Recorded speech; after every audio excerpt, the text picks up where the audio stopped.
You're listening to Tune Dig, a conversation between two lifelong friends about the power of music, one album at a time. I'm Cliff Seal. And I'm Kyle Stapleton. Each episode, we talk about a single album in depth, unpacking it through conversation to understand what makes it worth appreciating, and learning a little bit about life along the way. If you're listening for the first time because we're covering an artist or a record you love, we promise you'll learn something new or gain a new perspective by the end of the episode. And if you've stuck with us for multiple episodes, you know by now that you're bound to expand your horizons as we share clear entry points for artists you may never have tried to get into before. Today we're talking about the soundtrack to The Good, the Bad, and the Ugly by Ennio Morricone. This will be easy and also a little scary at the same time, making extraordinarily called shots about how important this piece of music is and how important it is for people to be able to listen to it and dissect it and enjoy it. And in the middle is going to be a bunch of stuff that I got, once again, really excited about while thinking about this record or album or soundtrack or however it is we want to frame it. And I didn't expect to. I thought it was going to feel like a chore. And once again, it didn't. And now I'm stoked about all kinds of stuff I didn't expect to be, especially because I made the, quote, mistake, I guess, of watching a documentary about Ennio recently. And now I love him. I feel that. I knew he was and is capital I important and was sort of vaguely aware of what we'd be getting ourselves into. I also, because of that, like you, was a little bit like, this one will kind of be a chore, a bit of a labor of love. But it's the end of the year. It's the end of the calendar. And felt right to go out on a big, call it cinematic note, pun intended, I guess. This might be the most objectively important overall artist that we've talked about. I figured we were going to say it. Exactly. I feel like we've done some really heavy hitting ones this year, thinking about like the Ravi Shankars of the world. But I just don't think it gets any bigger than this. And after watching a bunch of video of him, I think he would be embarrassed by that and rebuke that vigorously. But I think he would also be excited. I think we would align on the point of excitement for everything that this unlocks, not only about music, but about film, but about popular culture, but about American and world history. This one's exciting because it's just about as deep a well as you could possibly arrive at with a map in the shape of one little album.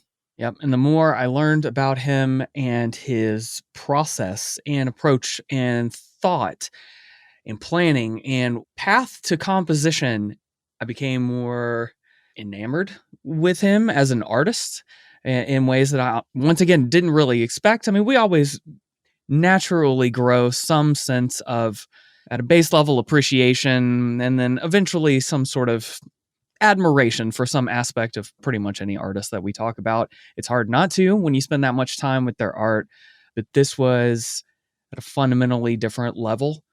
To see someone work on music so intently and intentionally, and then have everyone in his orbit who could describe him would just talk about how he was an exception to every rule, that he truly bore down and went to work, and the way that he approached things, the descriptions from people who were closest to him seemed so different from the usual attempt to describe a sort of pseudo-manic episode of people getting really, really intensely into the music that they're trying to do and crank it out. Like he was methodical, and you can not only see his brilliance early in his career, but then he seemed to build on literally every step from the moment he was a child into becoming better and better and better at effectively finding the empty space that existed in the progression of where music could go, and especially how music could be associated with cinematography.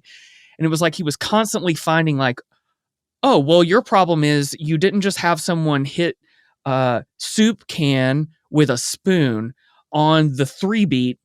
And if you had just done that, you would transform it into this piece of music that's now immediately recognizable by people who don't even care about this stuff.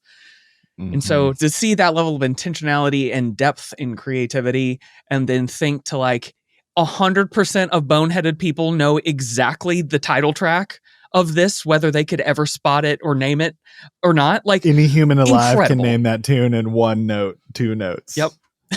I definitely want to hear more from you, as we go on the process stuff and some of the technical aspects, because I think the rabbit hole took me other places. But, just to kind of ground us, we are talking about arguably the most famous film composer of the 20th century, and by extension, ever. And a number of people, to your point, stress this, among the most prolific and inventive composers, period, of music. As many as 500 film works, 100 classical pieces, other pieces of songwriting for pop music or direct music or what other people called it, in like truly almost every genre and musical style imaginable. Unbelievably prolific. Also, you'll notice at the top of his wiki, the Omri designation, the Order of Merit of the Italian Republic, Italy's highest ranking honor. It seems to be at least, if not a step above, being knighted in the United Kingdom. And then just in terms of raw global association between an artist and a country, we're talking for sure at the level for Italy of Fela for Nigeria, of Ravi Shankar for India. And, I don't know that we've covered many other artists who like really represent iconically a country. That just like barely scratches the surface. What else? I know we don't want to list all the easily Googleable accolades, but I feel like what else stood out to you that made you go right away like, oh, holy shit, this guy's top tier?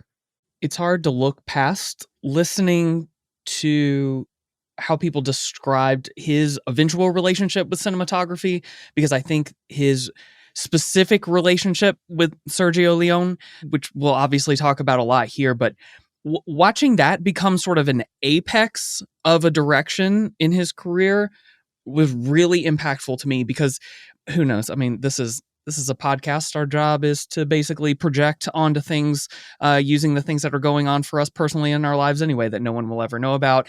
And so I'm sure I'm probably thinking a lot about the effectiveness of someone's intentional career arc, and to see it here where, I'm sure we'll talk a ton more about this, but the level of collaboration that took place specifically on this soundtrack and for this movie was a direct result of every other bit of work that he had done up until this point to effectively prove to expert cinematographers the music matters more than you could ever have imagined. And every moment that you don't spend making your film with and around the music, the more time you waste making movies less good than they could be. Like there's an entire multiple form of art. It's not 1 + 1, it's something squared. If you are able to think about all these pieces working together now, and to see and think about a musician, and especially one that it'll be hard to describe his persona in audio form. You should definitely check an interview, a video, something, so that you can see his demeanor in response to people, especially as he became incredibly well known. They would tell him like, you've done something amazing. You just did something no one else has done. You basically made a pop hit out of a soundtrack.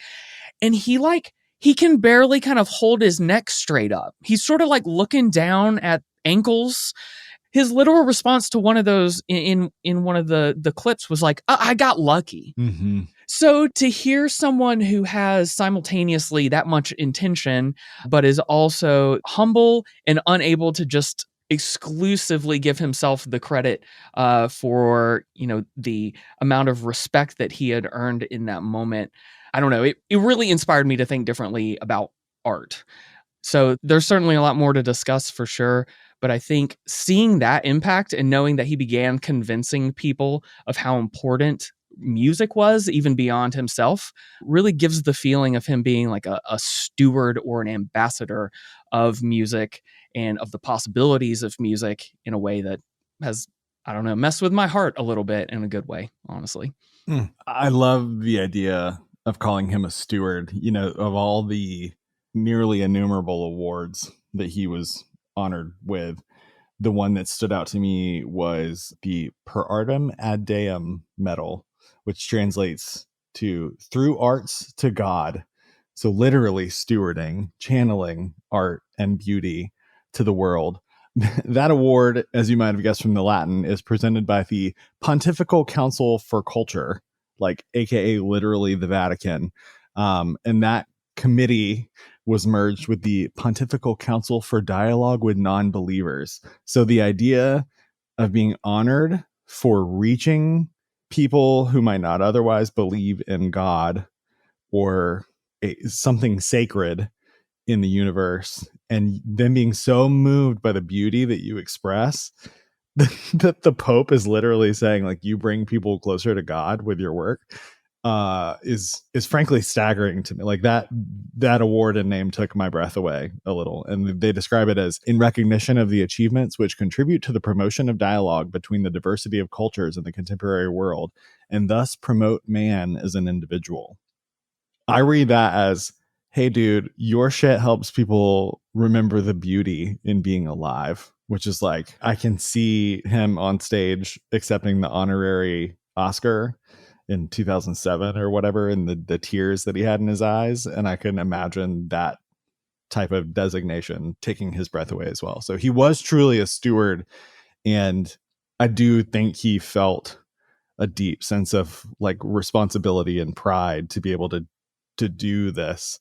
When people talked about how prolific he was always like, Bach did 4 times more than me. Like I did nothing compared to a real master. So the curiosity and the blank slate and the like never allowing himself to have an ego at any point is, I think, another reason that we're both probably really endeared to him. Like, he just wanted to keep doing it. He just loved it so much. And he did it all the way to the end from the beginning to the end of his life. The fact that he wrote his first composition at age 6, started at conservatory at age 12, completed a 4-year harmony program in trumpet in 6 months, and just like kept blowing down the road from there is really just delightful. I'm delighted to think and talk about this cat. But what of the film? What of what brings us here today? Well, Kyle, this is a good movie. I got to tell you. I don't know if anyone's discovered it yet, but it's a good one. Yes. Two things occurred to me watching it. One is I never watched it all the way through. So the first thing was like, oh my God, so much of this has permeated the public consciousness. So much of this is pop culture and has been for decades and continues to be. And 2, this movie is gorgeous, frame after frame, sequence after sequence. I'm like, how the fuck was this made in 1966 and with what alien technology? This thing is unbelievable. I think I had a John Wayne picture in my mind, sort of a like Hallmark movie quality for bros type aesthetic.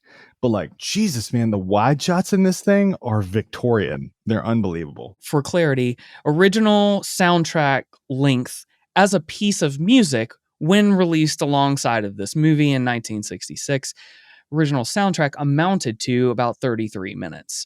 Re-releases, add up and become an hour or longer with a ton of, extras and remasters and all that. But the movie is 3 godforsaken hours long, 100% unavoidable. It is 3 hours.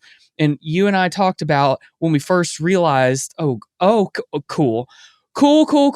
It's about to be John Wayne centered, in a really boring shot saying like vaguely fascist stuff at insulting types of people.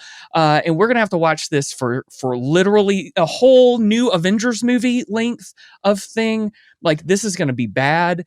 And not only was it not bad, I can't remember the last time I actively watched a 3-hour movie that was this like abstract feeling the entire time.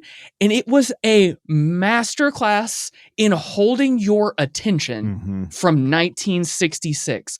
The fact that it's not just a novelty, but is in fact still engaging to our AD whatever D-addled brains at this point really set me back. I had to really think about it and what that meant and try to learn more about it, because I'm admittedly not a cinephile or whatever it is that you're supposed to say when you really, really, really like movies. I sort of don't care that much generally. I respect it, but I'll take the music. Thank you. But this made me You don't. So you really- don't like the banter. You don't like care for the banter between chat pile songs. Then What do you know what I care about that guy? I kept thinking about that guy so much watching this movie. Like, what does he think of this? I have to know. That's more fun to listen to because I can watch him walk around on stage like the imposing animal-esque person that he is. Seems like a very nice person on the inside, but is In swim terrifying trunks. looking. Yeah. Kind of similarly, listening to him say things that I would really hate to otherwise hear out of someone else's mouth is a good analog for what this movie felt like. Because on paper, oh neat, 3 people are searching for hidden gold. And they represent 3 slightly different aspects of humanity. And cool, Clint Eastwood is like doing that thing where he makes the same face for a whole movie. And oh, okay, like none of these pieces are going to add up. And instead, I am going to on purpose watch it again at least another time. It was awesome. I needed to go back and watch several scenes again because of how you would go from nothing feels like it's happening to like clips are being edited at millisecond levels, timed with specific cinematic music that seems to have a geometric shape similar to what I'm looking at. And I don't want to like movies this much. And that's what this music did to this movie. I feel that, and I love that. As a guy with a Letterboxd account, I stand on the other side of that divide from you, and appreciate that we pulled you a little closer to the void. As the guy sitting in a room surrounded by film posters. Uh-huh. See, I have many friends such as yourself, so I'm able to occupy the empty space and just ask you things. Hey man, what happened in the movie? Mm-hmm. Even having to think about why things were called spaghetti westerns was one example of this whole podcast is just about the infinite branches of things you can start to go down when you pay attention to art for like a second.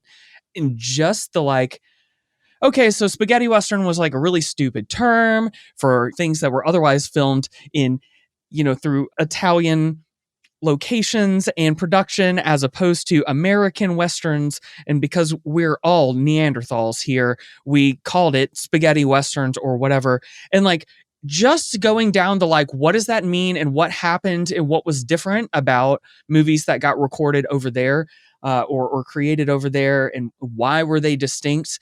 And is it just like a Temu version of Amazon westerns, or are they like fundamentally different? If it's not shot in that one region of Italy, it's just sparkling cowboy.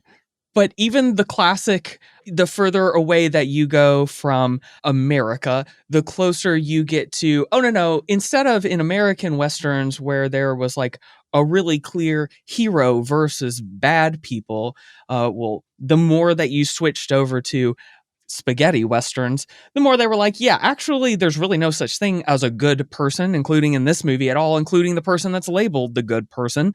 And everything is like anti-hero, and actually everybody's pretty bad and nothing's very good and everyone's kind of self-interested. And then really all there is like normal bad people and then extra bad people, and then what the normal bad people do with the extra bad people when they come into contact with one another and might need to interact.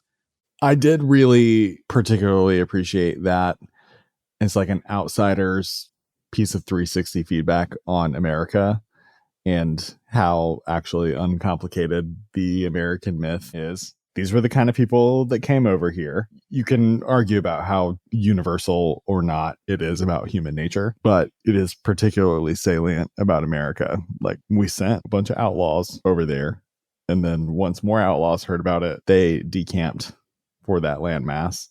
And as they kept pushing further and further west, they took their uncomplicated reptile brain desires all the way to the West Coast. It made me realize that, and it made me think about, wait, the Civil War was fought that far west, which made me feel like an idiot, but was not a thing that had really occurred to me how much of a frontier that was in the 1860s, because growing up in the American South, you just kind of envision it all, and all the battles you learn about are like sort of up the East Coast and maybe 300 to 500 miles inland from that. So thinking about being that far out and there being serious frontier action happening was like really fascinating to me. Like I pulled up papers to read about Western frontier Civil War action, which is not a thing that I would have done otherwise, but I'm fully settling into my almost 40-year-old white guy with a couple of gray hairs in his beard thing by doing that. So I think honestly, we'll probably end up continuing to talk about there are so many layers of interesting things that happened, how things get recorded, why they ended up interesting, how composition and arrangement was approached to begin with. I mean, Ennio Morricone was basically cited as being the first arranger of music to begin with, because up until that point, and this was a huge part of the documentary that I watched, was like most composers up to that point working in movies effectively were kind of producers in the way that we think of producers now, or excuse me, not musical producers, but production people. Here's the request. Here's what the person making the movie wants you to do. Well, we're going to ask you to put this piece of music inside a movie, and then the orchestra is going to accompany the main chords of whatever this idea is. And it's pretty straightforward and simplistic. And what Ennio was constantly doing, what he built his career on, which I tried to hint at earlier, and I'll keep trying to vaguely explain, is like he kept saying, like, basically, no, fuck that. That's a really boring way of doing it. What if I did this one extra cool thing? And then on top of that, what if we started with that new cool thing as like the atomic center of this piece of music? And then everybody else who's going to make music about this, they will like respond to this thing that's happening. And the instruments will take on roles in relation to the idea that's being expressed here, whether that's a weird sound or a sound effect that he's making, or I mean, he described things like he heard a ladder rattle in a room one day and was like, yeah, that's a thing, and then like made pieces of music around it. And so being able to intentionally try to understand why someone at that level of brilliance is making a given choice at all does the magical thing that we always talk about that happens with music when you let it, it just like infinitely sort of unfolds into a million interesting ways of seeing a thing that's otherwise pretty direct and simple. But I think one of the biggest things that hit me right up top, and I think would be helpful for folks from here on out, this dude has more in common with a prolific hip hop producer than any other sort of archetype of musician that I can think of. He really directly and constantly talks about him being the accumulation of all the music that he's heard before and all the music that he's studied. He thinks about music as this sort of like creative thing that is spawning out of those moments that happen in time that are a direct result of being inspired by something you've thought about or heard or experienced before.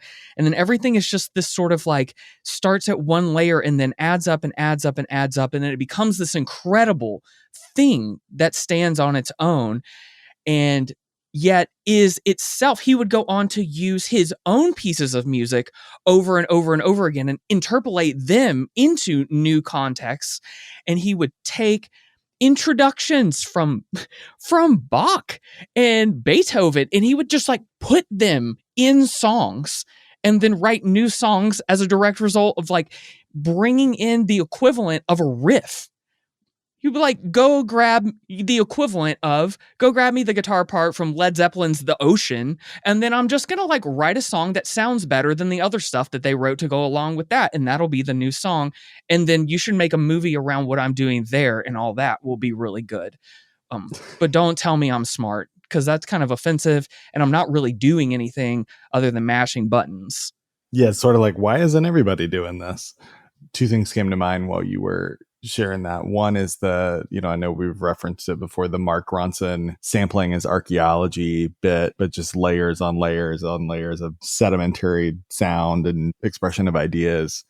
He's definitely an expression of it in that way. And then I also thought about in Iggy Pop and Josh Homme's post-pop depression documentary, they were like okay, we both have done a certain sort of thing in our careers. Let's neither of us do that thing for sure. That's the only thing that's off limits, but we should try everything else. And I remember him reading a diary entry, Josh Homme, and saying, note to self, go get a timpani, a glockenspiel, and he listed off like 10 weird instruments. I'll try playing guitar things on inappropriate instruments. Note to self, buy a steel drum, chimes, vibes, glockenspiel, Krumar Optagon fun machine, shitty keyboard, xylophone. And I thought about that while I was listening to a lot of this, and just at the, minute and a half mark in a piece, it'll just be like, oh, here's just a dollop of organ, or here's a noise that I can't discern what it is. And is that what somebody is describing as an electric violin? Is this a synth thing? Is that and what's the rattlesnake, whatever thing called? There's a lot of weird instrumentation that would be very easy for that to be silly in another person's hands, probably. And I think it all goes back to what you were saying about composers traditionally just laying a thing on top of visuals. But in trying to weave it in and making it part of the fabric and thinking of it truly as an element of the atmosphere of the world that it's in, which is a very interesting way to think about writing songs, bringing it back to a rock and roll context or something. I like that spirit of adventure in that. I just envision a room full of all these different toys, and you're like, it's cowboys and desert and death and gold and I don't know, 7 other things. What if it's this, and just walking around a room all day, just sort of playing with sounds until they fit, and just knowing the profound amount of technical competency you have to have underneath that to have the courage to next venture out after you first sort of mastered the traditional form. And for what it's worth, I think we can, with care, apply the word courage here, because one of the things I learned from the documentary, once again, it's called Ennio. It's awesome. It's Italian, but you can grab the subtitles and all that stuff, and it's got interviews with him in it, and so you kind of hear the stories directly from him. But one of the things that he shared about the progression of his career, and specifically being under Petrassi, the Italian composer who was his main teacher, he was not okay with a composer working on movies. It was not culturally an okay thing for Ennio to do. It's something that people looked down on. And kind of circling back a little bit to what you were trying to prompt me with at the beginning of the episode, Kyle, it was this realization of these constant kind of concentric circles of trajectory that Ennio had in his life that accumulated into all these moments. He was a brilliant composer in his own right, but had this sort of itch to introduce non-traditional elements into his compositions. While he was appreciated in some senses for his non-traditional composition, he wasn't appreciated for applying those compositions to cinematography.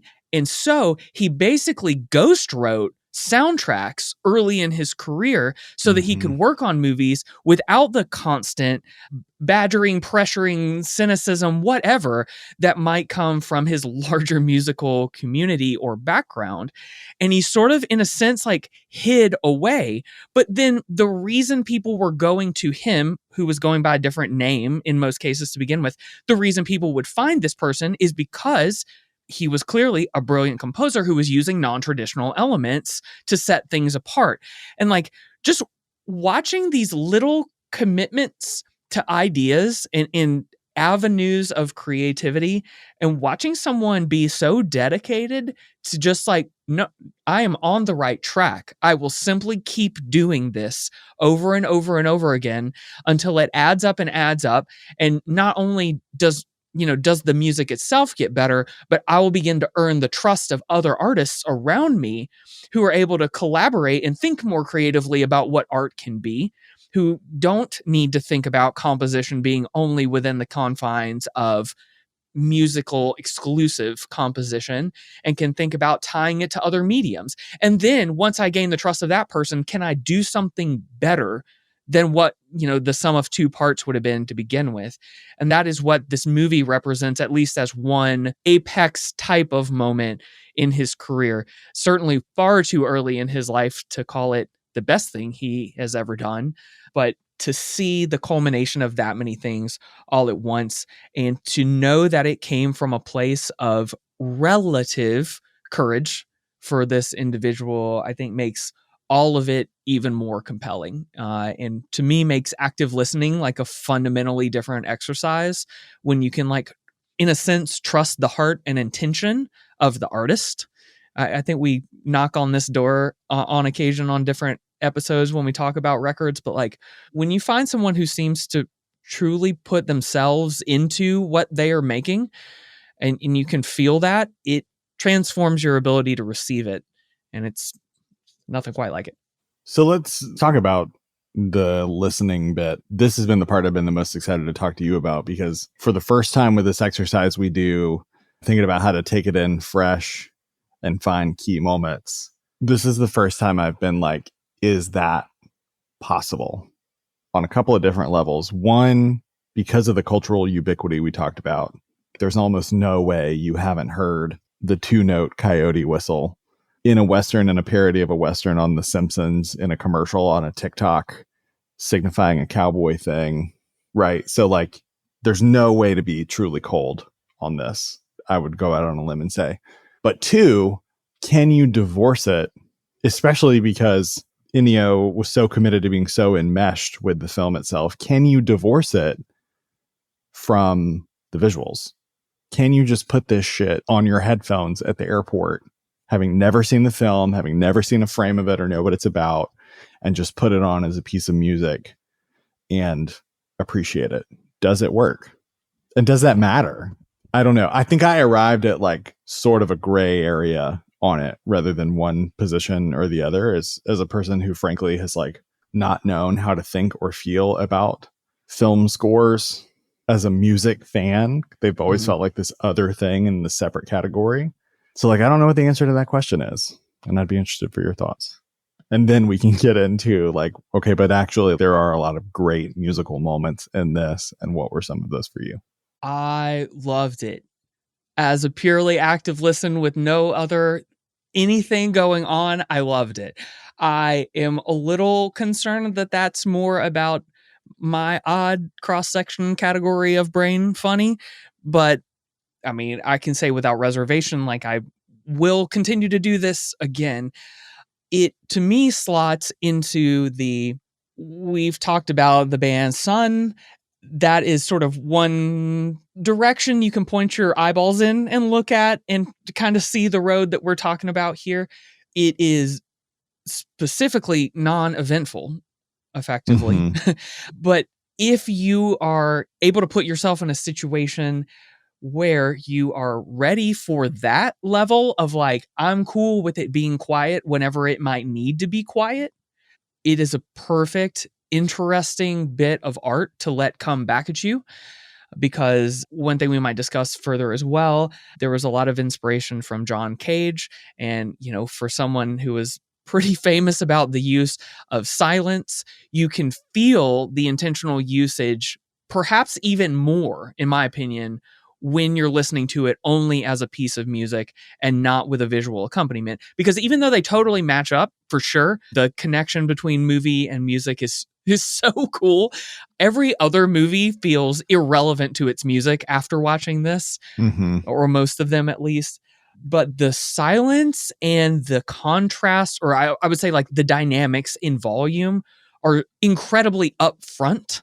And that's distinctly enjoyable in a way that you can, if you want to add like a little more contrast to draw out what I'm trying to talk about.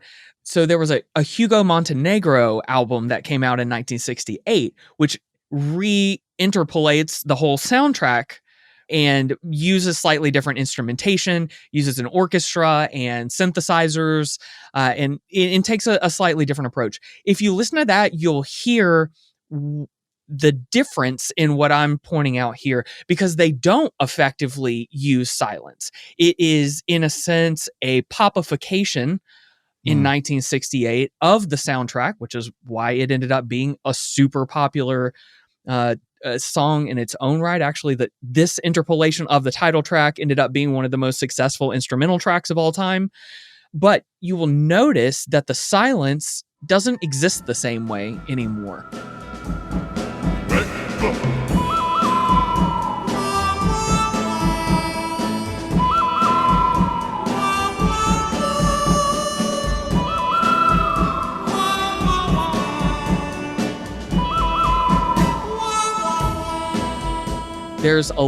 There's either a hum or a drone-ish type of chord or something that always carries you from weird moment to weird moment without the tension that comes in the original bit of music that's like, no, we're being quiet now. And you don't know when the coyote will approach you.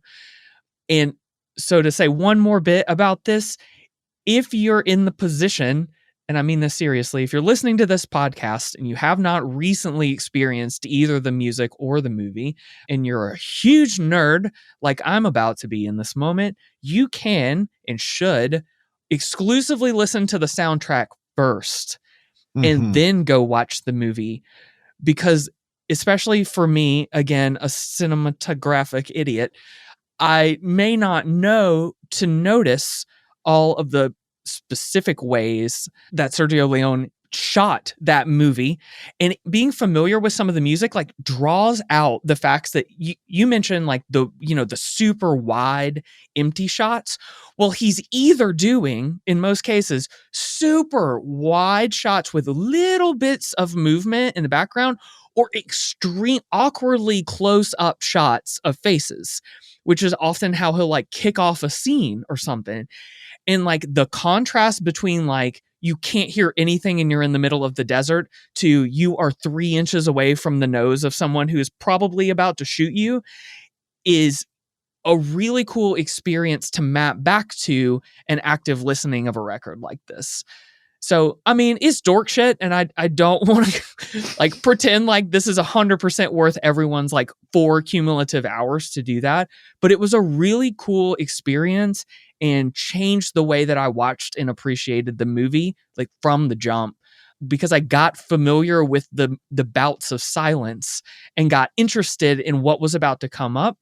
And on top of it, was able to start getting curious about the theme that reoccurs throughout the record, and didn't necessarily immediately understand that, there was 3 different versions of that being done for each of the 3 main characters, which I would only then figure out later watching the characters be introduced.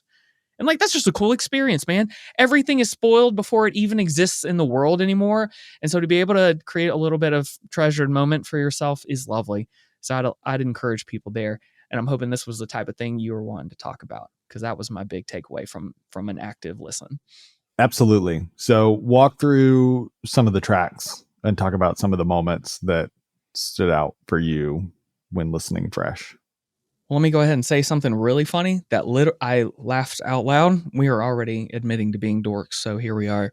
I realized that here is this dude's weird coyote imitation flute thing that kicks off the immediate thing that everyone recognizes in the main theme and all that stuff. He's dragging the beat. All right. When we did the D'Angelo episode, we as best we could, gave Dilla whatever flowers we can from our moment in each podcast episode where we can try to point towards really important people. But just to go and hear it in this moment and go, oh, okay, he's going to do a bunch of things that no one knew to call a thing back then because of how many things like that he was just doing all at once. So even just listening to the super familiar bit from the title track really kind of got me going on interesting influences. But then, well, this will be a fun connection. One band I like a lot, we've mentioned a lot, Between the Buried and Me, is a band that takes motifs, textures, riffs, whatever, and will repeat them, flip them, reverse them, resequence them throughout either the same song or inside of the same album. Will reuse certain bits again in other songs, bring them back and recall. And it has a feeling of classical composition where, those are the the things that delight you when you were otherwise sitting and listening to an orchestra perform for a really long time. And so, and I'm going to butcher some of these names, but that's okay. We're doing our best here. But in Fuga a Cavallo, I thought it was very brave that you used all the Italian names in the notes and none of the English translations. You did the same shit with Fantastic Planet, which that's right. I'm sorry. Yes. No shade. Genuinely very funny. I was like, there's a design to this. I know he hates pronouncing things, but he's going to do it anyway. So, ladies and gentlemen, the weekend. But inside of Fuga a Cavallo, he basically like half times the main theme after it's been happening for a bit.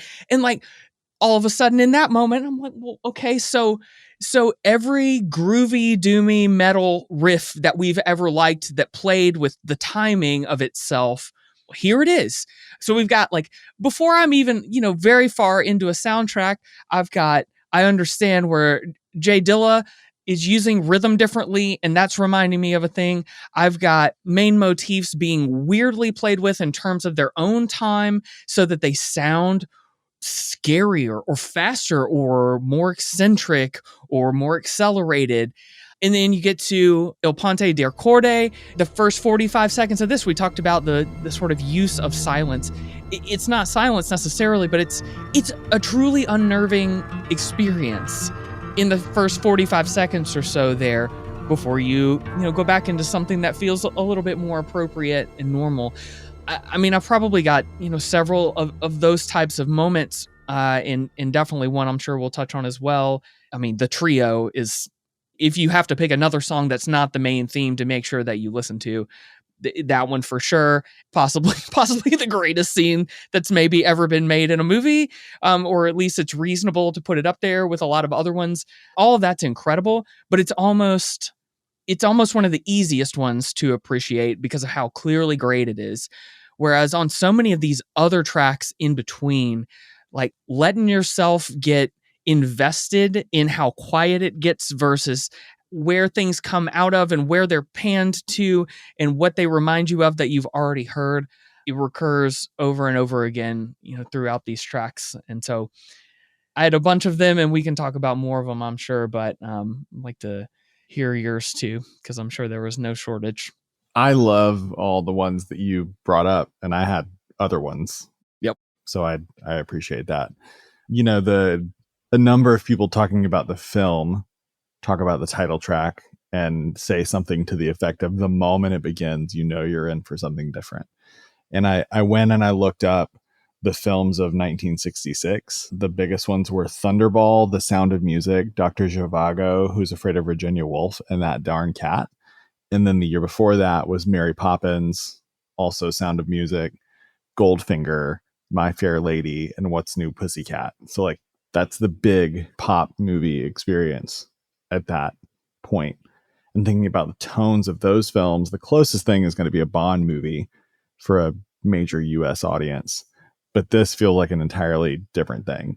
And it was critically panned at the time, but it was commercially successful pretty much right away. Launched the career of Clint Eastwood, was the most successful, I believe, of the three films in the Dollars trilogy, Sergio Leone's, the others being Fistful of Dollars and For a Few Dollars More.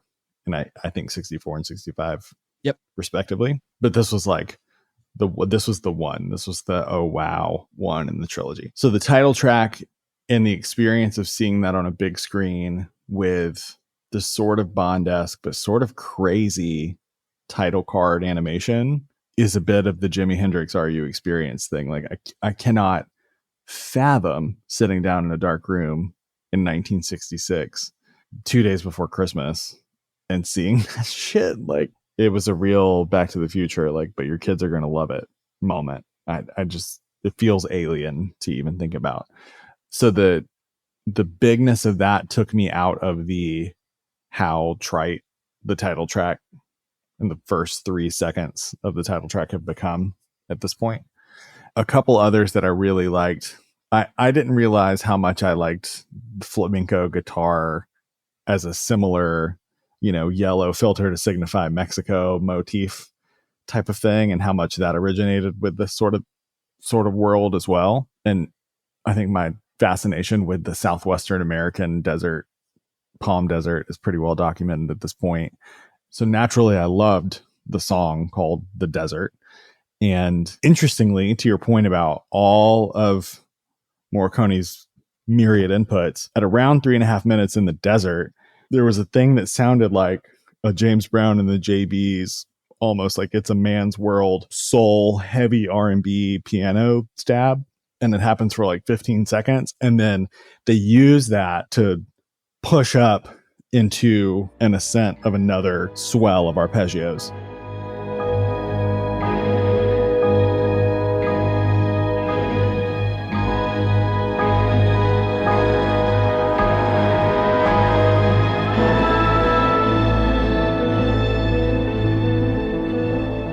And I liked, because the ecstasy of gold is the thing that I really knew on this, I liked the sort of teases of that arpeggio throughout. I was also really fascinated with the one diegetic song, the one song where they're like actually singing words, and that's Death of a Soldier. It's the Confederate soldier singing it in the film. The rest of this is meant to be just for the audience, but that is the only one that exists in the world of the film. And I don't know what was on the original 33-minute 1966 release. I have been listening to the 53-minute one available on Spotify. And that feels like a good happy medium. So I'm not like crazy about the song necessarily. I love the story point, but I was really curious about the choice of one track, like one piece of music actually having lyrics. And I went and looked them up, and they're beautiful. I think they are worth a read. I'll read the last stanza. There in the distance a flag I can see, scorched and in ribbons, but whose can it be? How ends the story? Whose is the glory? Ask if we dare, our comrades out there who sleep. So that's incredible, and that gave me writer envy.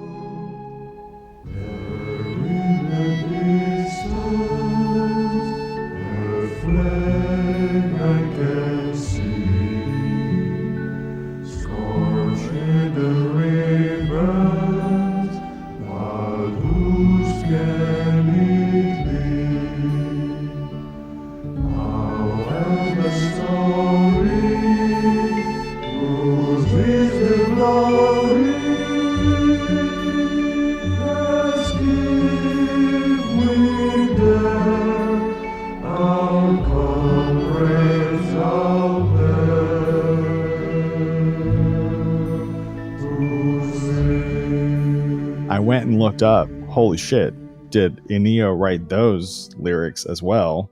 It was a cat named Tommy Connor. Who's Tommy Connor? This is a guy that had been writing songs since the 1930s. So Ennio, a heavyweight, pulling in a heavyweight. One of his credits included I Saw Mommy Kissing Santa Claus. And that paints the wrong picture if you're like, that's the only kind of thing this guy wrote. He had scores and scores and scores of hits, but he had the range of I Saw Mommy Kissing Santa Claus and the Confederate soldier song in a spaghetti Western 30 years deep into his career. And I found that really fascinating. And then the reason that I'm aware of any of this at all, and have been for 20 years, is unfortunately or otherwise Metallica. Boo. You know what? As the kids are saying on TikTok right now, we listen and we don't judge, Cliff. And that's probably, if Toondig has a mantra for the most part, I think it's that. But that probably the bounds of that stop at Metallica, maybe. I'm a big unabashed fan of Some Kind of Monster. Speaking of weird music documentaries, because that was cringe content before we had catatonic youths on Instagram. But the notion that they have come out to this song in full since 1983 with only very minor exceptions, and vividly remembering seeing that clip of James Hetfield backstage warming up his hands on the guitar and singing the song at the top of his lungs, and then cutting out to the audience, and they're all big Metallica heads, and they're all singing the woodwind melody line from this. I also have recently rewatched Walk Hard, and the like Dewey Cox needs to think about his whole life before he performs. As silly as that is, if I was like facing the judgment, and they were like, tell me one song to defend your thesis that music is the most important thing that humans have ever done, I would show them The Ecstasy of Gold. I think you can convey everything about the human experience literally without a word just by listening to that song. So that was the right there at the end of the score. That was the one where it was like, no, you should listen to this cold without watching the film. And then when you do, and it's the wide Tuco from behind sprinting down into the huge Civil War graveyard, the circular, that shot is so iconic and it's so breathtaking when you see it or you rewatch it for the first time in a long time, that like, if nobody ever hears anything else that I've ever said on this podcast, I would say that's the number one piece of music that I would encourage every human, animal, and extraterrestrial to experience, to really like try to feel the core of the human condition.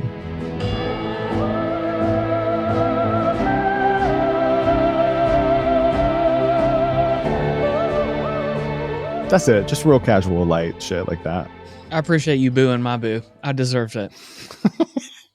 I boo Metallica generically, but I should not boo Discovery through Metallica into non-Metallica things. They Fantastic. just are what they are, man. I get there's way more important shit. Kim, there's people that are dying, you know, like and at some point, if you're talking bad about Metallica for long enough, you're in the company of Dave Mustaine, and that's like its own really bad thing. So I'm forever getting back to the like Beatles or Radiohead thing that you said a few episodes ago, where you're like, any airtime that you're giving this is airtime that you could be giving something else you like a lot better. I'll accept this miniature implicit challenge and also use Metallica as a catalyst. But one thing that extra stood out to me and is also worth pointing out here in terms of cold listens and deep appreciations, actually at the moment, I don't remember whether guitar is a part of the Ecstasy of Gold or not. Either way, one of the positive things I could definitely say easily about Metallica is they got a couple of really good guitar players, for sure. I'm down with that. In this documentary, I mentioned Pat Metheny was one of the interviewers, which is like, if you don't know who Pat Metheny is and you give a shit about guitar, like just stop the episode now, pretty much. And he said, Ennio Morricone understood guitars. And it was just like, he just said it that way. It's just like, he understands guitars. And as someone who pays a lot of attention to guitars, naturally, I tend to like attempt to EQ my own active listening brain away from them from time to time to appreciate the other things that are supporting it and around it. But a lot of times or in this case, that's sort of over-indexing on my part, because this isn't guitar-centric music. It is instead a place where guitar is deployed. Flamenco guitar specifically is deployed with incredible precision. And that not only stood out to me on listen because it's great and I appreciate it, but it was another thing that I kept gaining appreciation for as I understood more about it. And then also as I came to learn more about the guitarist on that record, Bruno Battisti da Mario, who not only did incredible work himself, but I just figure I'll go ahead and mention every now and then you stumble across people that you have seeming spiritual alignment to, even though you've never met them and you never will. They don't know who you are or anything. But I read about this guy, and he wasn't necessarily super famous or prolific beyond being known for this record and in a few other instances of great performance. But he would go on to not only become a teacher, but he wrote a book called Tarot Cards, Meditation and Music. And what he does in this book is he takes out 22 figures of the major arcana of tarot cards, and he wrote unique pieces of music to try to articulate the relationships between tarot cards. Oh, man. Okay, so we're cool. If we ever meet, we're cool immediately. I don't know where you're coming from on this, but like I would gladly study under your tutelage for whatever it is you would like to teach me if I ever had the chance. Like even just the people's names that you get as a result of diving into a record, like especially like this one, is well, pun intended, I guess, worth its weight in gold. But I totally agree with you. Like, this is a killer guitar record. If you just think about guitar, this is a record worth studying. And I think we both think about guitar a lot.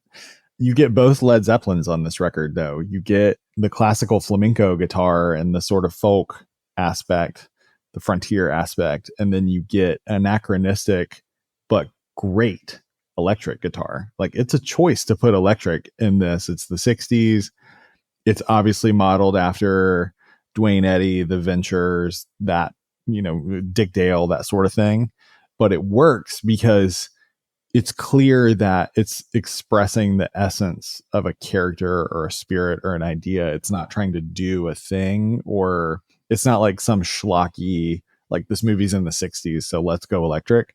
And that comes from Pino Rocher, is the electric guitarist on that. And what's interesting about him is he's Italian, and his entire career more or less was in Italy. And he was also prolific. He's got a gazillion credits of songs and things that he played on.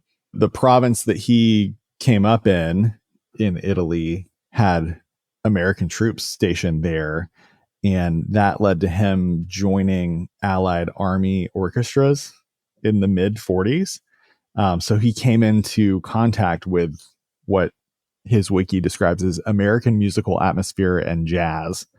So like, yeah, I mean, I can see right away where a Pat Metheny would be interested in what's happening with a guitarist who's like trained in Napoli style playing and then comes into contact with like American jazz and creates this whole other sort of third thing, but can also play a Ventures type lick in a really ghostly ambient way. I think about that lick that you were talking about early on in the score, where they hit the like super not quite in a rhythm, but more like human steps, really slow and doomy. It's a bit of a radical choice. And so sure, Ennio maybe had it in his brain, but I can see that being, you know, I don't want to impose a thing on what I'm not positive happened, but I can see that being a creative spark moment where he was like, why don't you try this? And then a really good inventive player was able to see the vision and to do a thing. And maybe he had the idea, who knows? It makes me think of when we talked about Rain Dogs, the Tom Waits, Mark Ribot partnership, and how it was like, you know, what if it sounded like a and Mark Ribot's like, oh, you mean this? And then it turned into the clap hands solo. So a lot of it felt like that sort of a partnership in this context. You teed me up for one quick extra tidbit I'd love to add, and then I'd really like to talk with you briefly, at least, about the interplay between this music and the movie and some of the specifics of how well they work together. But a quick tidbit, because you mentioned jazz. We mentioned Ennio basically being a child prodigy, as you would probably imagine at this point.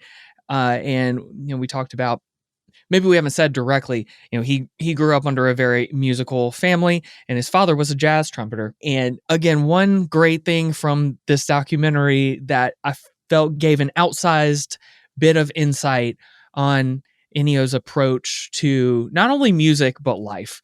You know, we have talked a lot about the use of constraints. I am a fucking professional designer, man. I'm obsessed with the concept of constraints. I get it. But the way Ennio puts constraints to work as this sort of understood basis from which he must move and truly binds himself in with things and then forgets about them for a while is admirable and incredible. And one example of that is his dad. Like I mentioned, jazz trumpeter, extremely good. There was this tension that he had while his father was alive, where Ennio himself was an incredible trumpeter. He played the trumpet. Anyway, he was an incredible user of the trumpet. And so there's really no reason that he can't go get the best trumpeter he knows of to play this trumpet piece that he may have written for a given piece of music. He knows it well. It's going to be a pretty normal thing to include.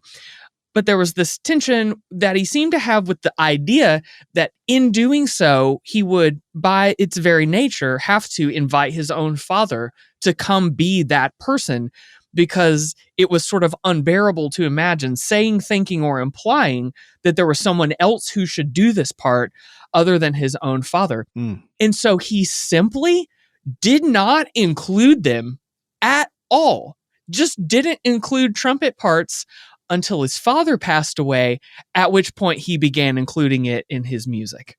And just, I don't know how that hits other people, but I feel like I understand a little bit of what it means to like creatively use the tension that exists in your world and turn it back into a constraint that you allow yourself to be bound in by, because, well, that's better. And I can't speak for him, right? And I can't say anything more about it than he said for himself in that documentary. I don't know for sure that he felt that he couldn't say that, or simply didn't want to, or that it would feel disrespectful or anything, but he simply chose not to do that. And then clearly that was the reason, because he immediately starts reintroducing it into his music and feels freed up to use whoever it is that he'd want to use to play that trumpet part. Applying those little moments of insight to trying to understand how someone could come up with some of the types of things that we're listening to connects some really fun dots and really gives you that sensation that we get really often listening to great music, which is like, oh, so there's a level that I am not privy to, and this homie is on it, and he's blessing me with whatever wavelengths come out of it. But like, just the intentional and creative use of the circumstances he found himself in, even like we talked about before with, not having a ton of support in writing soundtracks for movies to begin with. So instead of simply choosing, I do or don't do things this way, he found a middle way out of so many situations and calmly and directly just pursued a path that other people didn't know how to see or didn't know how to tell him about. And he would just keep going down that path until it was clear that he was done with that road. And that, again, to me, connects him not only with great artists and classical composers and all that stuff, but again, connects him just as well to me with prolific and deeply creative hip hop producers who are able to, like King Tubby comes to mind in these moments of just like, everything is this little bitty idea that I'm going to do with excellence and then build around it or put it through things and let it grow and grow and grow. And man, this one strikes me as another masterful version of that. Well, in that spirit, I want to share one of my favorite process stories that I found that, may open up to talk about a couple of the particular scenes and the interplay of audio and visual. A bit lengthy, but it is directly from Sergio Leone. He said, "From Ennio, I ask for themes that clothe my characters easily. He's never read a script of mine to compose the music," which is interesting, because many times he's composed the music before the script is ever written. What I do is give him suggestions and describe to him my characters. There's that essence bit. And then quite often he'll possibly write 5 themes for one character and 5 themes for another. And then I'll take one piece of one of them and put it with another piece of another one for that character, or take another theme from another character and move it into this character, et cetera, et cetera. And when I have my characters finally dressed, then he composes. And he records it with a small orchestra, only 12 pieces. And then we listen to it, and then we go on to the script. I don't enter into the particulars with him. I give him the feeling and the suggestions of the characters. There are so many creative relationships, supposed creative relationships, that I can't imagine two creatives of different disciplines giving each other access to. You mentioned you're a designer. It's like, why am I only invited to the 4th meeting and not the first brainstorm? Like the creatives are never in the kickoff type of thing. But he's such a powerful creative partner that he was included in the kickoff. Leone went on to say, this almost caused a scandal at one point with some of the actors when they first found themselves in front of a playback recorder for the rehearsals of the scene that was to be shot. But I have to say in the end that some actors even prefer to dub themselves later in the film in order not to lose the music underneath them while they are acting. You'll notice a lot of dubbing, partly because of different languages by the actors, but even Clint Eastwood is dubbed into English on this. They would rather have the soundtrack ruined by the music and dub themselves after. During shooting, it's very important and helpful for an actor to fall into an atmosphere created and sustained by the music. I've always felt that music is more expressive than dialogue. I've always said that my best dialogue and screenwriter is Ennio Morricone, because many times it's more important a note or an orchestration than a line said. When you manage to express something with a look and the music, instead of saying it with words or having the character speak, I think it's a more complete work. So that to me is the thesis of, if you love and respect music, you have companions, Ennio and in Sergio Leone. Where does that manifest, I guess, for you specifically? Yeah, I want to like hit the gas on this. This is awesome. So to add a quote unquote, we're like in hat on hat territory here, but okay. A biographer of Sergio Leone was talking about this movie and talking about the relationship that quote was just speaking to, the interplay and the trust between art forms to create something even better. And so in a biography about Sergio Leone, it was said that this movie, like when you're seeing the graveyard scene, for instance, the 5,000 graves that were set up, which apparently he actually wanted 10,000, but he got 5,000, and it does the trick. In that scene, quote, "What we're watching there is the birth of the rock video," which is, said by a biographer in the squarest fucking terms that could possibly exist. But effectively, right, like what he's saying is like, you're watching somebody do a music video before anyone understood what that concept was supposed to be like to this depth. You're watching someone actually make visuals to draw out the thing that they knew about the music. But this is no longer part of the quote, but just adding like the fact that it's iterative, though, in the way that you were just expressing, Kyle, through that quote, is fundamentally even beyond that. That's like, in the multiverse where Kanye kept his cool a little bit longer and the versioning of songs proliferated and became intertwined with making videos at the same time, and then those would allow themselves to create iterations out of one another and have new versions. Like, that's the sort of nut that's being cracked here, using the technology and context of the mid 60s, which is a substantially long time ago. Yeah. 15 years before MTV. One of the places I think, speaking of that scene, like we've spoken to it several times, in addition to the final kind of, shootout scene with the trio, the song laid on top of it. Yes. But coming back to this, the graveyard searching scene, that's just one of many examples here where we get to draw out intention directly from composition and filmmaker and all this, where in the scene itself, again, you definitely need to go back and watch it if you can't like visually call to mind what we're talking about in this moment. But he's running in a circle, in a circular graveyard with increasing intensity, and the cameras are starting to follow in a more frantic way. And there were all these like cool tricks apparently about shooting this scene, which included like tying the cameras together so that they were all turning at the same rate at the same time, so that when it was cutting between shots of the actual actor versus just B-roll-ish looking shots, they're moving at the same speed. And all this detail is incredible. But like, okay, two things about this. One, this scene is like objectively long. Like, oh yeah, it goes on for way too long on paper, so to speak. Even when you're watching it, it's sort of mind-blowing how long it's just sticking around and making its own point more and more and more without really changing anything about the motif, but simply intensifying the same thing that's been shown. And you start to get this feeling of, when will this end? It feels like it's being stretched into infinity. Meanwhile, the literal shape of the thing that we're talking about is a circle. The film is a circle. The scene is a circle. He's running in a circle. And Morricone would go on to say, the music I wrote had a circular flavor.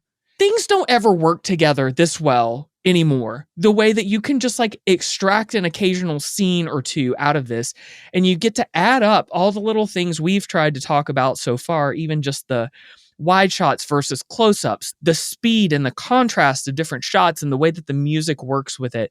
Incredible examples that you can just pull out in 5 and 10 minute chunks from this otherwise really long movie too, that give you concentrated moments of this is what happens when people are working hand in hand and trying to make you feel a thing, because the music does something to you while you're watching it and gives you that feeling of ecstasy that stretches into anxiety because it goes on for too long and feels wrong. And like, again, as a movie idiot, I have no idea how anyone could do any of that stuff to begin with, but here it's incredibly impactful and has no business being that good in a movie from this long ago. Two things on that. One, the length, I had the same realization, like, God, he's running for a long time. But then you think it's 5,000 graves in this graveyard. And of course it would take longer than that. And of course you could also make the artistic choice to truncate that some, but then you don't get the feel of, okay, Blondie is shooting cannon fodder at him and he's trying to outrun him and find the gold. So there is the ecstasy and anxiety of being so close and yet still being in such mortal danger. And it's huge, you know, and you're so close and so far away. So it's like not the choice that I probably would have made as an auteur, but it is the right choice, I think, objectively. And the music helps reinforce that, because of any portion of that were silent, it would lose the momentum that gives it its emotional essence. Two, the circles thing is interesting, and I hadn't thought about it until you put it in the notes, but thinking about some of these like reductive minimalist movie poster accounts online where artists are like, you know, in 5 shapes, can I, with the restriction, with the limitation that I've imposed on myself, can I give you the feel of this thing to let you know it's a poster for Good, Bad, and Ugly with just circle shapes? And I think circle shapes are the right choice, because you think about tumbleweeds, wagon wheels, the high noon sun, the barrels that he was washing his feet in the middle of the desert, the first shape that you start with to draw a coyote's head, you know, a bigger circle and a smaller circle maybe. So if somebody was like, what shape is the desert? I wouldn't think about a circle, but a circle makes a lot of sense. And just the human ability to communicate signals that strongly with minimal noise and also minimal information is a really powerful thing that humans are able to do. And you see it on full display here. I'll only add, because it's dark in exactly the way that makes me love things. It was eventually pointed out, you've got a circular graveyard full of Civil War soldiers, ostensibly, who fought for something important. And they're in a circle surrounding an empty circle of nothing. They're kind of giving you, like, I mean, the whole movie has this layer of, it is satirical, but doesn't just attempt, it manages to do so in a way that constantly dips below the sniff test in America, because everything has to be fucking slapstick for us or whatever. So there's satire throughout. Like, it is making fun of things at every possible point, including many of the characters themselves. But to have come back to this circular motif of it being like, everyone's reasoning is circular, everyone's motivations are circular, we're all running and running and running around, and generally speaking, in the middle is sort of this like empty thing where something feels like it is supposed to be. And then when we look at it, nothing really is going on there except for the moments where good and bad actually have to face off and ugly becomes irrelevant, which is a fun little moment to draw out of the final scene anyway. Every little thing, every little insight that we can draw back out like that is multiplied by the musical accompaniment to the idea that goes along with it. It just, everything gets cubed and quadrupled in effect, instead of just being supported or dragged along or otherwise, a point made too obviously. I mean, it just occurred to me that at the circle at the center of all this is death. And the stone at the center of that center is meant to be a name that gives meaning and wealth and has nothing on it. Man, that's some Rick Sanchez shit. Right? Oh, I mean, when my stupid brain clicked into the final scene, I guess I'll spoil an unspoilable movie or whatever. But like, when my brain clicked into like, okay, we had the good, the bad, and the ugly. We've already discussed that spaghetti westerns as a whole are sort of taking a anti-hero and otherwise modernistically nihilistic approach to things by basically saying no one is good and there's no such thing as John Wayne. You've imagined it. The best thing that we have in terms of good is this dude. He's basically self-interested, but is distinctly not the bad dude who's clearly just evil at all times. And then the ugly is supposedly, maybe even not supposedly, the ugly is representative of most actual people. And like the ugliness of how just like clearly stupid we are in our own self-interest and our own inability to think about how our self-interest actually excludes us from the moments that we need to participate in to give ourselves the things that we need in life. And like, that feels plain enough as the movie goes along. But then to have the final scene where, okay, the good, the bad, and the ugly are facing off, and all that actually kind of ever happens is good and bad actually fight, and ugly is just standing in the middle of the circle, irrelevant, because good's already taken the bullets out of his gun. And just like, oh, everything's always this way, isn't it? Oh, man. Or as a great video essay on the editing of that scene I watched, described it as a cat named Max Toline. If you really boil it down, if you take away the music, it's 3 guys literally staring at each other for 5 full cinema minutes. And you're like, what? I would never want to watch anything like that. That's crazy. And yet you do. And to your point, it's one of the most impactful scenes in the history of 20th century cinema. You did not expect to be surprisable at that moment, and then it hits you anyway. It's good. That's your takeaway from the podcast today. Cliff and Kyle say, this movie, a good one. 2 thumbs up. So maybe that's a good right turn into when you want to then go into this piece of music or this piece of art and you want to focus on things or isolate things like we try to talk about doing with every piece of music that we end up talking about. So let me sort of invert the questions that you were giving me earlier on about taking it in fresh. What do you think are some great aspects of music, movie, or combination to actively focus on and draw things out the next time you go back to it on purpose? It boils down to 2 things for me. One that I probably wouldn't have thought about as actively if you had not pointed it out early on is the silence. This is the long stretches of silence in the film and how it's used to the limits of physiological comfort and then is interrupted by musical interiority mostly. A lot of the music, when I noticed it the most watching the film, was on a close-up of a person and accompanied some bit of their like trying to figure out what the face acting was meant to signify. And they all did a lot with a little in it throughout the movie, culminating in the standoff scene. The other thing is, if you have read that Rick Rubin book or you're in the Brian Eno School of Creativity, we've talked about again and again, the idea as a practicing creative of doing the exercise of how many variations on a single theme you can achieve is really provocative to me. Not only what he did with the 3 characters and the 3 instruments, but variations beyond that of the 2-note character motifs, but then of the arpeggio, the like action arpeggio, I guess I would call it, that leads into the ecstasy of gold. So it's the 3 peoples variation. And then the other motif that appears again and again is the idea that they're all collectively pursuing with a, I guess, 4-note arpeggio.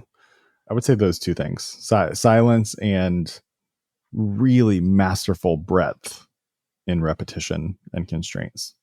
Anything else for you? I would just add on to the theme part and fill in a couple of possible gaps for folks at this moment. So the main theme, like we've already mentioned, frequent motif used in different ways for the three main characters with a different instrument used for each of these characters. So just quickly, so that you can hear it immediately if you want to.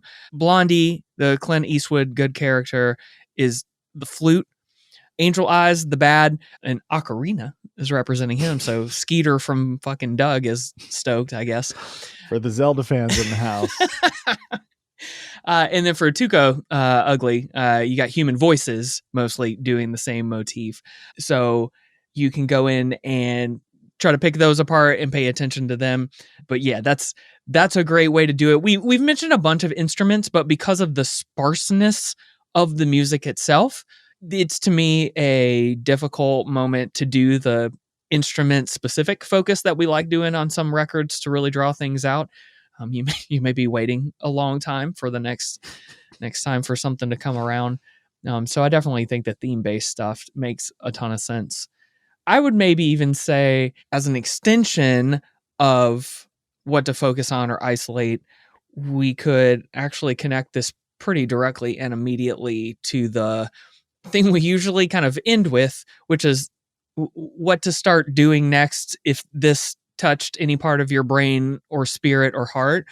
And I think one of the reasons we can do that is because a lot of times we want to make sure that we take a pit stop around the impact of a particular piece of music and do the whole, like, I don't think you quite understand how this showed up and how important.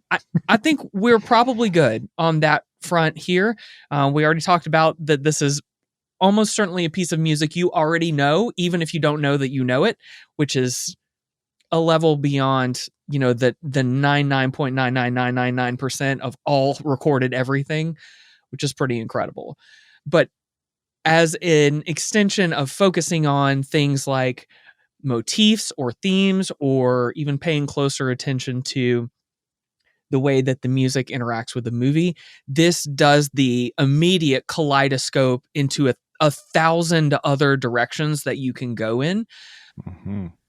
Not least because it introduces an actual visual element, which gives you a sort of whole other plane of things to pursue.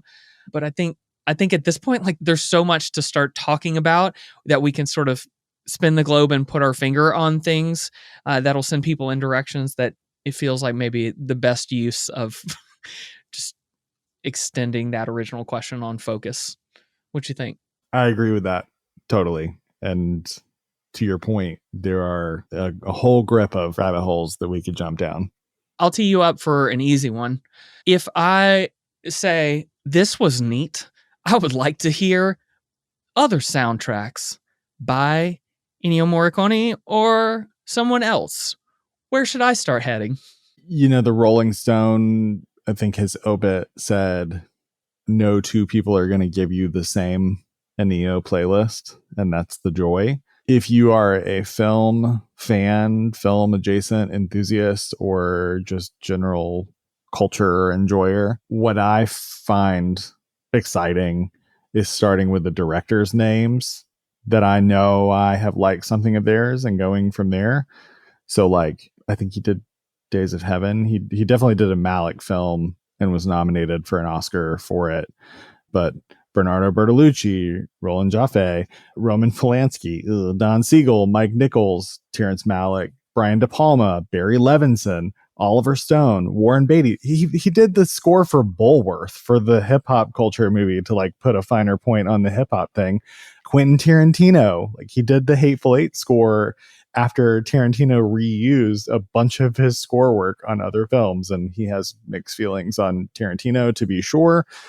And he won an Oscar at like 86 years old or something. He was 86. He was the oldest person to ever win an Oscar. And that was after 5 other nominations over 4 or 5 decades or so, and an honorary. It was like almost a full decade after he got the honorary award that Clint Eastwood presented him in 2007. The one thing I learned is when he didn't do, but was asked to do, Stanley Kubrick approached him to do the score for A Clockwork Orange. And the way that Ennio described it was he made the mistake of doing a courtesy call to Sergio Leone, who said, "Oh no, we're still working on this score that had actually already completely wrapped." So he missed out on A Clockwork Orange because of miscommunication, we'll say generously. But just like imagine that world. So not only are all of those, Days of Heaven, The Mission, that crazy funk one he did sometime in the late 60s or early 70s, Once Upon a Time in America, Bulworth, certainly The Hateful Eight for kind of a return to the spaghetti Western vibe. Any of those are ones that you can Google, but like if you think you might like the film or the director or the vibe, there's vastly different directions that you can go in just by pursuing directors' names. And I would encourage you to do the same thing. Like, you can listen to the score, certainly, but then also watch those films. And just that's like 20 new directors to get introduced to. Like, if we traffic one other idea other than appreciating Ennio, maybe you'll become a Letterboxd person in 2025, because I think the language of film is the next best thing for my money to music. It's complicated because it introduces narrative and words, and that's where we get away from the purity of music's magic. But it is really a beautiful medium, and one that I've worked for years and years to appreciate more, thanks to my wife, who's always been a like hardcore film head. So yeah, other directors. So let me maybe pick up from another side of the coin. So if you are attracted to the specific musical approaches, and especially the motif usage that we were just mentioning and the themes, one very cool pit stop that hopefully you are already on track about would be like John Coltrane and other jazz artists who very intentionally used motifs. If we mention A Love Supreme on every single episode, I have no regrets. Oh no. Oops. That is an extension of what we were mentioning in terms of reusing themes and playing them with different instruments or different contexts at different speeds, different rhythms, and just really playing with something simple over and over.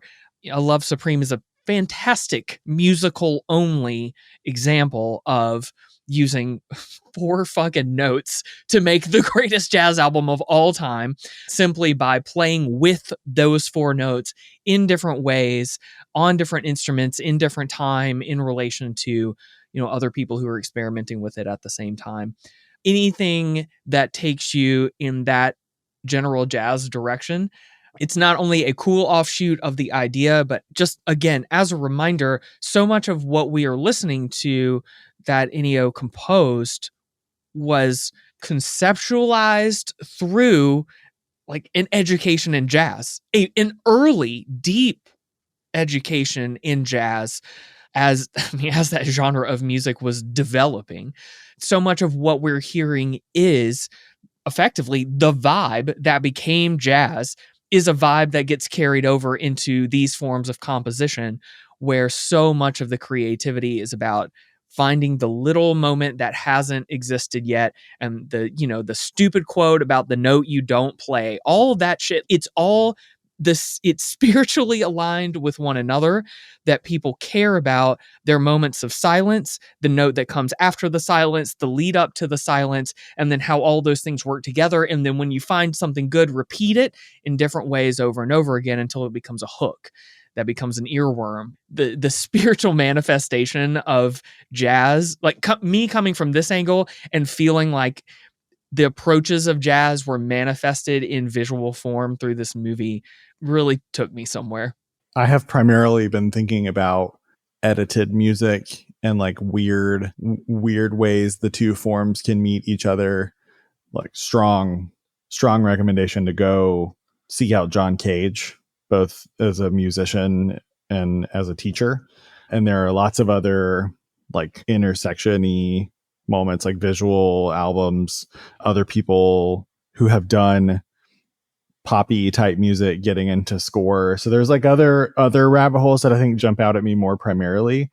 But the jazz thing that really stood out to me, and this is maybe just recency bias, but it is important. It's a now thing that's happening and is currently nominated for an Album of the Year Grammy, and that's New Blue Sun. I jumped on that bandwagon pretty hard as an Outkast fan and have seen it 4 or 5 times this year, and watching ideas sort of ripple out extemporaneously in real time and watching them evolve over a series of performances. Not growing up in the playing tradition like you, Cliff, I came the most armed to New Blue Sun of any jazz experience I've ever had, of like really becoming a student of what was happening and understanding and appreciating it in real time, and then how it was evolving over time. And a couple of things about New Blue Sun came to mind as I was watching the film and listening, especially to just the album. One is the fearlessness of the interplay of layers, of how things come and go in ways that are hard to signal and are almost like extraverbal communication. Like, whoa, that was like, I wouldn't have gone straight from this into this swell of this thing or this weird hit, but I like it. And I wouldn't have thought of it before, but I want more of it now. So if you listen to like the back half of the rope bridge, it's kind of New Blue Sunny to me.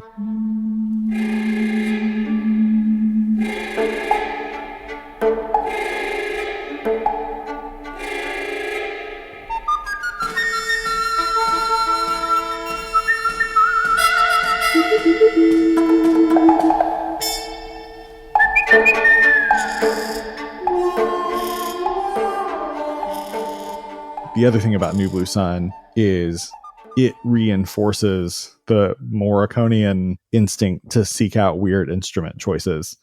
Like the visual of Andre with a blanket covered in different analog and digital flutes, sure, but also the guitarist playing through a million laptop inputs and Carlos Nino playing the 3 only, like, no normal pieces of percussion, 3 strange pieces of percussion and a rain stick and the spiral cut French fry symbol thing behind him.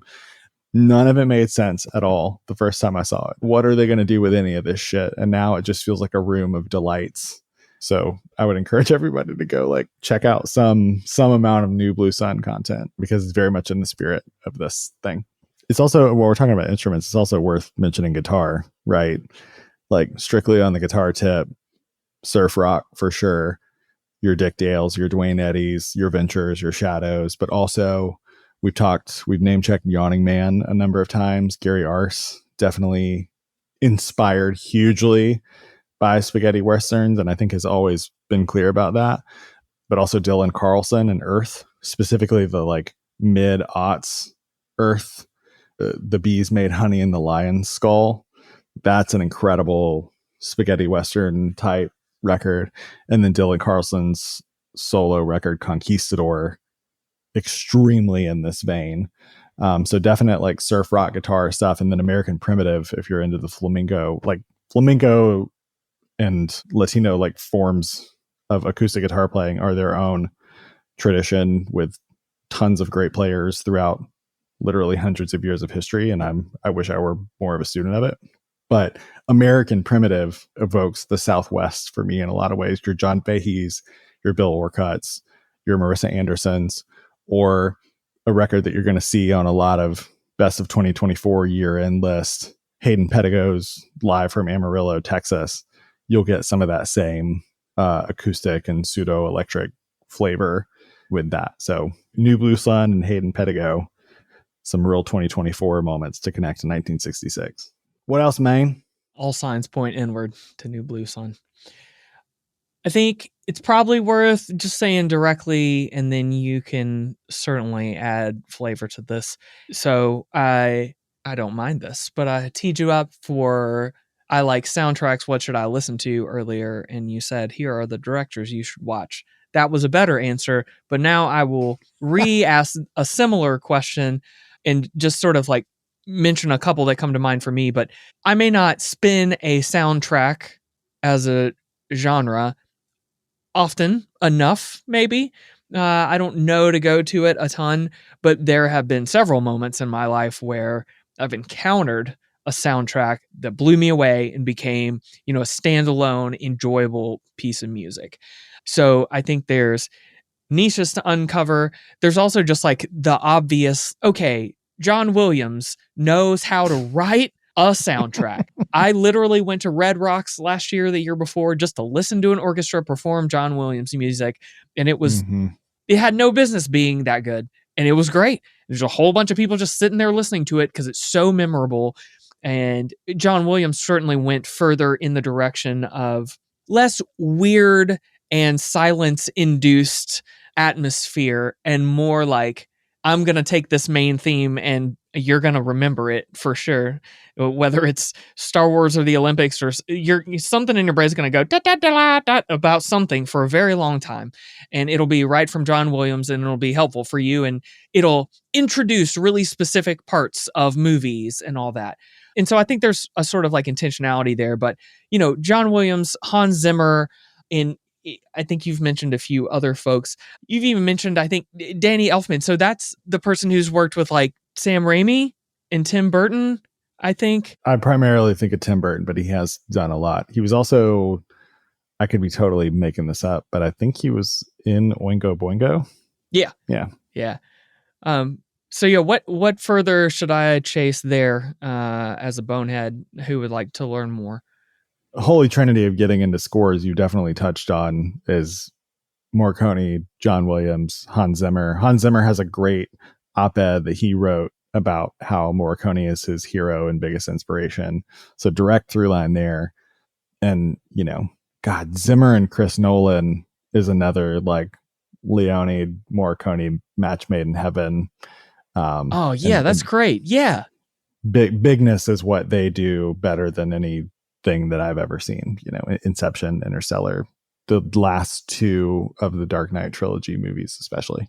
My favorite in this world, I actually got into scores kind of as a kind of the backdoor way because rockers started getting into it. Like, you can say what you will about like Mastodon doing the Josh Brolin Jonah Hex movie score, and that was a thing that happened, and you're just like, all right.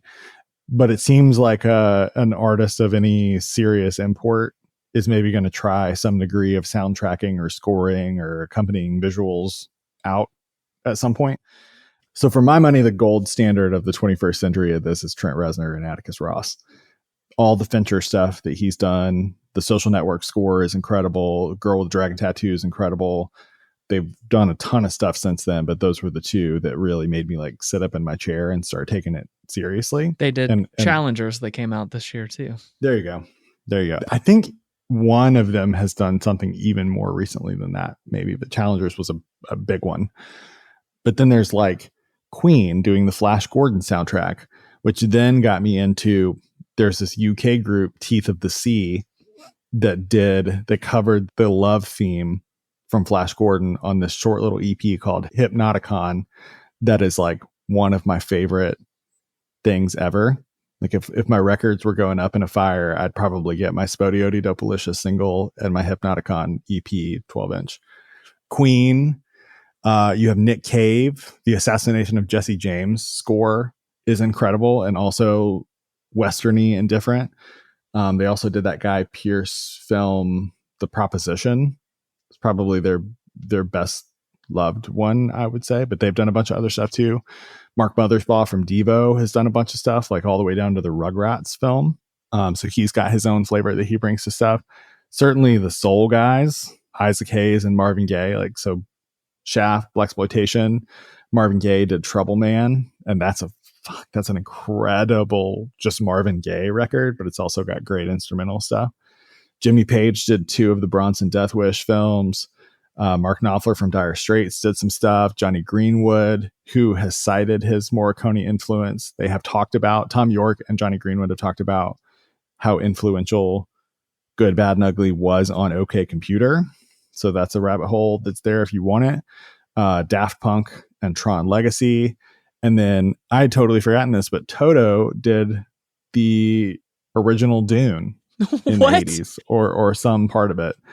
So that's there if you want it. But I think for people who are like music fans, but they are like me and for a long time didn't think the world of music scores was for them, then people who have made rock, metal, whatever that you have liked could be an inroad to getting into this world if the John Williams and Hans Zimmers of the world aren't your flavor.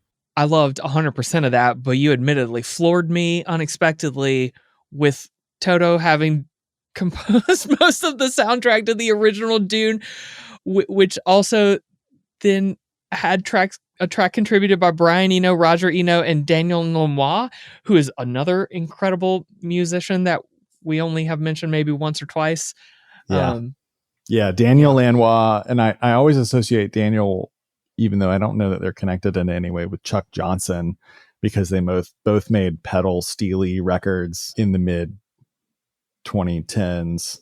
Daniel Lanois is the U2 production guy originally, right? That was kind of his first thing. He worked with Brian Eno to do some of those. Yeah. Made a record in 2016, I want to say, called Goodbye to Language. Yes. That was one of my favorite records of the decade. And I associate it with Chuck Johnson because he made a record called Balsam, I think that same year. And they were sort of a long repeat all for me, those two together. In something that feels like a relevant connection point, Daniel Lanois provided vocal tracks for Red Dead Redemption 2, which just feels like a there you go, a hat on a hat of a hat of a hat about good and bad and ugly. I mean, video game music is a whole other thing that you could do. Like, you start with a biggie like Tangerine Dream doing GTA 5.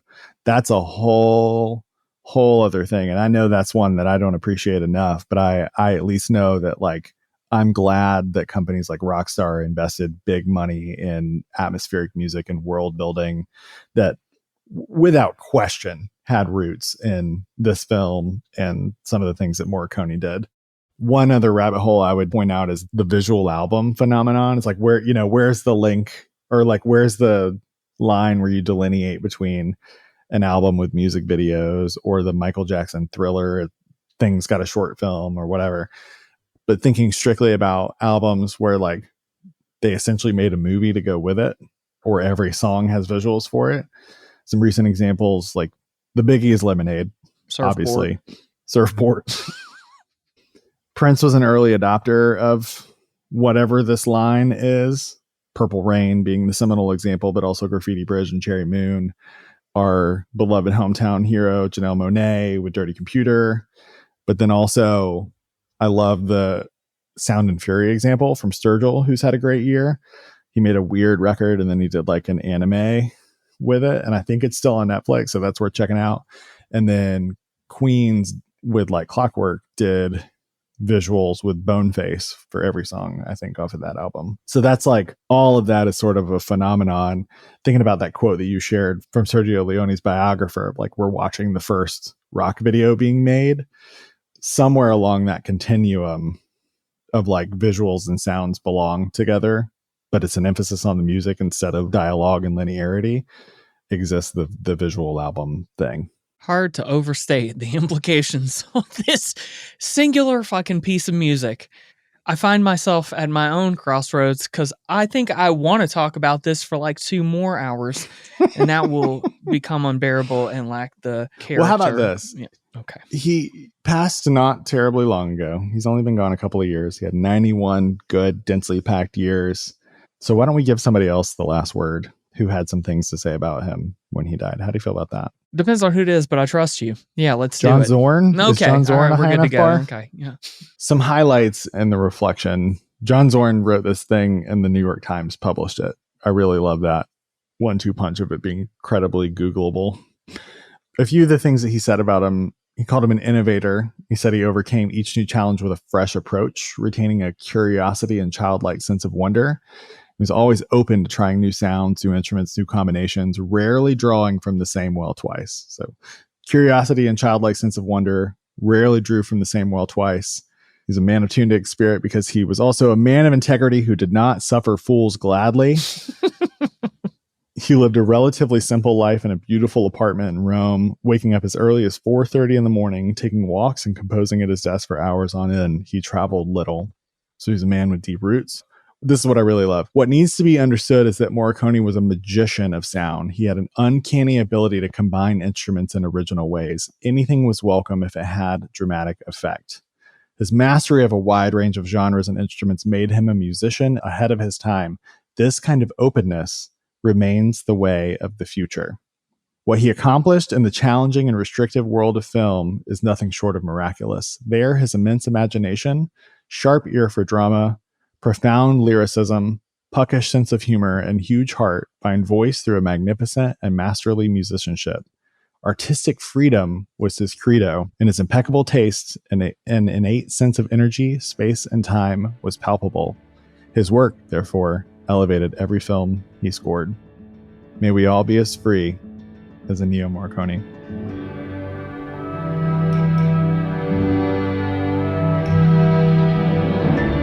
Go to tunedig.com for your chance to win a free vinyl copy of the album we just covered. And follow us on Instagram and Twitter for even more info about the album, including playlists, links to interesting articles and videos, and even some stories that didn't make the episode. Most importantly, though, please support your favorite local record store or concert venue, or buy merch from a band you love. Thanks for listening.